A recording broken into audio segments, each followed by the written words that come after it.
Ben Supi Hindi yerli.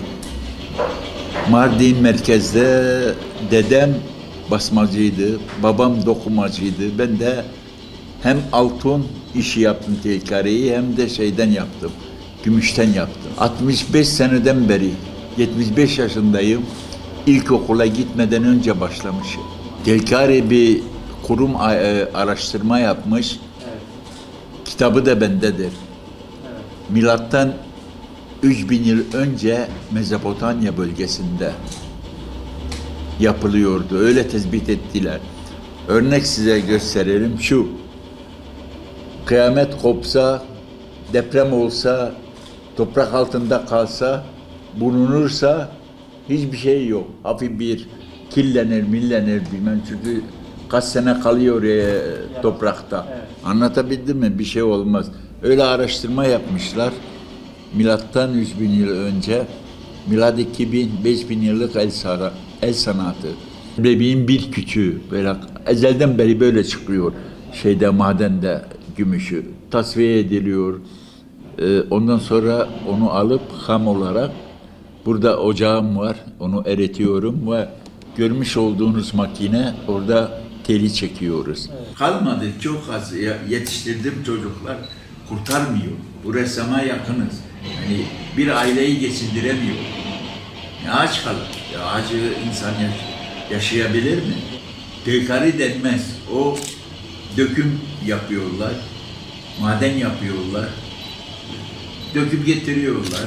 Mardin gümüş telkari diye satıyorlar. Ya ki burası neresi ya? Ne denetim? Denetim olsa ne olacak? Ne yapalım? Yok. Demin söyledim ya. Her ilde bir sanat okulu vardı. Şimdi adını değiştirdiler. Endüstri meslek oldu. Ben çocukken çıraktım kuyumcularda. Ustaları iyi tanıyorum. Mardin'deki sanat okulu bu telkari resmi bir dersti. Devlet maaşını verdi, tazminatı verdi, ya aylığını verdi. Ama oradan mezun olan da bu işi yapmadı. Kafasını vurdu devlet dairesine, yat aşağı Osman. Ben 65 seneden beri hem altınını yaptım, Anadolu'ya sattım. Yıldız küpe, ondan sonra gül küpe, bunları 10 liraya yapıp Anadolu'ya sattım. Diyarbakır'dan başlandı. Batman, Elazığ, Malatya, nerede kuyumcu varsa. 4-5 tane işçi vardı bende. Sene 70 ile 74 arası. Yalnız kaldım. Yani işçi gelmiyor. Başta diyor ki beni sigorta yap. Asgari ücretli. Ben sigortalı değilim. Nasıl senin sigorta yapalım? Samimi söylüyorum, yani gelmiyorlar. Şimdiki hele çocuklar, yani biz öyle büyüdük.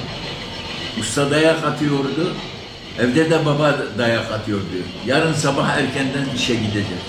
Biz böyle o hamurla yoğrulduk ve bugüne kadar geldik. Chicago'ya gittiğimde Amerikalılar inanmadılar. Bunlar elde yapılıyor. Ben hazırlıklı gitmiştim. Şunun gibi bir tel götürdüm, kaynak maynak. Şöyle bir iskelet yaptım. Çünkü doldurması biraz zaman alır, millet yığılmıştı. Anlatabildim mi sevgiye? Yani meraklıdır Amerikalılar. Ondan sonra oh my God dediler, bunu nasıl yapıyorsunuz? Dedim ki, tercüman vardır bir bayan, o 30 seneden beri Amerika'da yaşıyor. Tercümanlık yapıyordu.